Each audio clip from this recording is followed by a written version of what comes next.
everybody. I thought I might have a little chat online about vibrato today. My last video was about 2 years ago now. How did that happen? I think we all know how that happened. Was about the embouchure, and this is an extension of that really, because vibrato in the way that I'm going to focus in on it today is all about the embouchure and the jaw. And the other method is kind of more air related, like, you know, controlling the diaphragm muscles. But we're talking about the face more today. And I'll give you a little exercise to work on that should have the desired effect of giving you the ability to play vibrato initially consciously, and then hopefully it'll just become an unconscious part of your playing. But also it has the added benefit of loosening off your embouchure. And for most players struggle with that at some time in their playing career, if not all the way through. I'm one of those. My default is to bite down when I'm tired, but of course that's not the way to do it. It's quite the opposite. You need more air rather than tension in the embouchure. So, getting to vibrato, here's the exercise. And for those who don't know, vibrato is the intentional pulse in a note. It's used a lot by singers. You'll hear it on all instruments, all stringed instruments, violin. You can see them. No, it's not that hand, is it? If you bounce, yes, it is. Yeah, they're doing vibrato on their fretboard. Same with electric guitar. And the way we do it is our embouchure. So here's the exercise. If you haven't got one, download a basic metronome. The free ones, they tend to work great. If you don't have one or a smartphone, you're very lucky. No, if you don't have one, you don't have a smartphone, just tap your foot at a nice walking pace. But I'm going to go with 56 today because it just feels relaxed. And you can hear that pulse. That's 56 beats per minute. And I'm going to put the metronome near my ear so I can hear it, as I'm the one who's playing along with it. Now, first I'm going to do crotchets, then I'm going to go into quavers, and then triplets, then semi-quavers, okay? And I'm going to do 2 beats of each so that hopefully I can fit them all in one breath.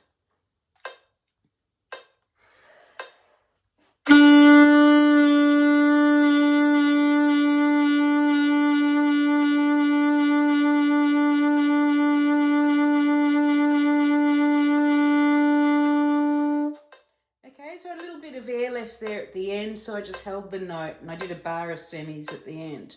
So let me show you that again, but I'll put a break between each so you can clearly hear it. Here's crotchets.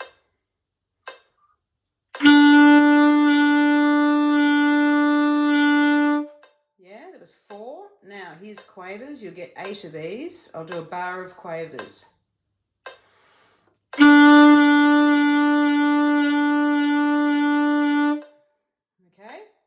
Semi-quavers.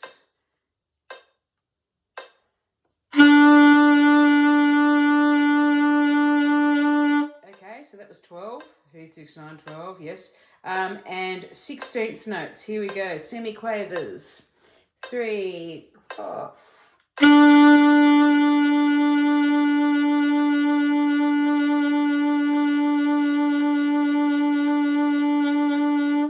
So just let the air go with that one. That was a bit messy, the semis. I'm going to do it for you again. I'll do a bar of them. With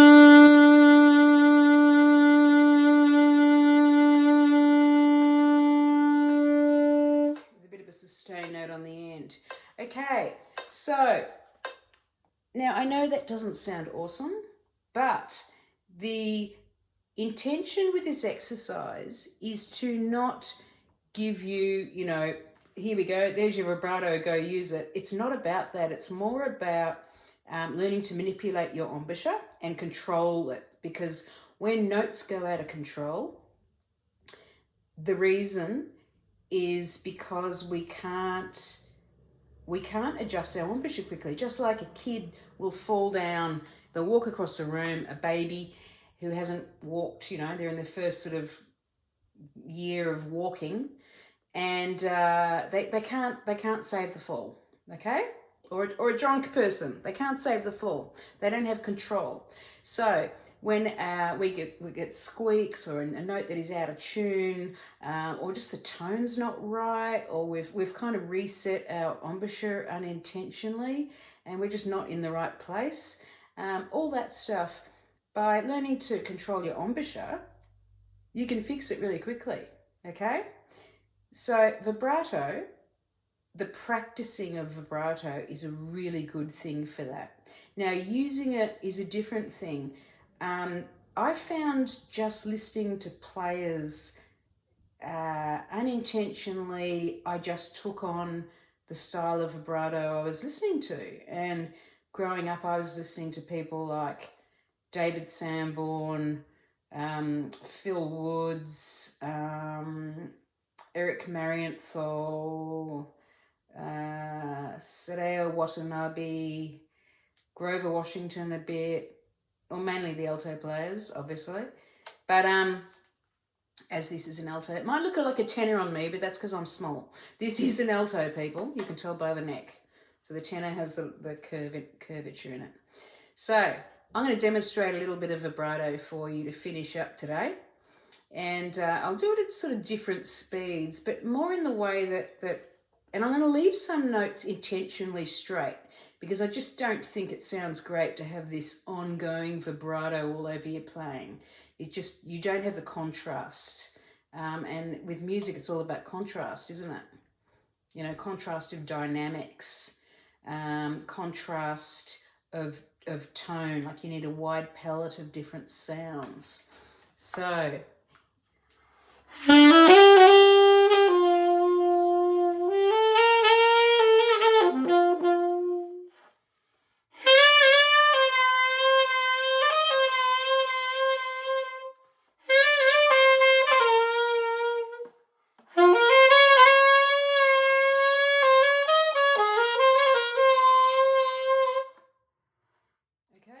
sort of jazz ballady type of style, more contemporary or R&B-ish.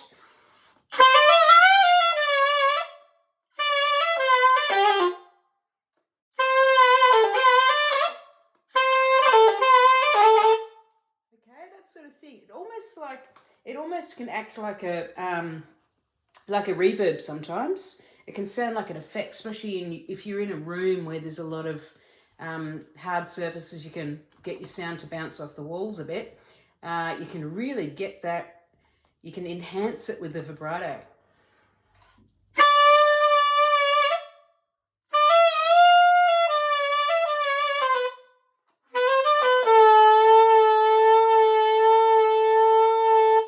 That almost sounded like the ya-ya exercise, didn't it? So, ya, ya, ya, ya. That's the jaw motion, yeah?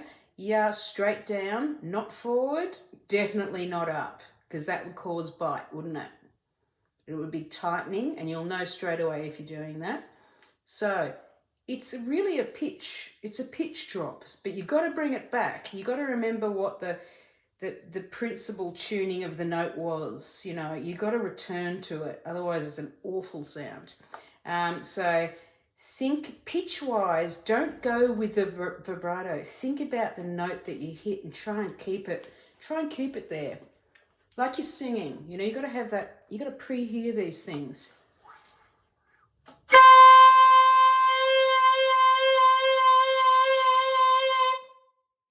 So establish the note perhaps, then put the vibrato on, then you can go back to a straight note, or you can go back just to air. Or I'll depart from the note and come back.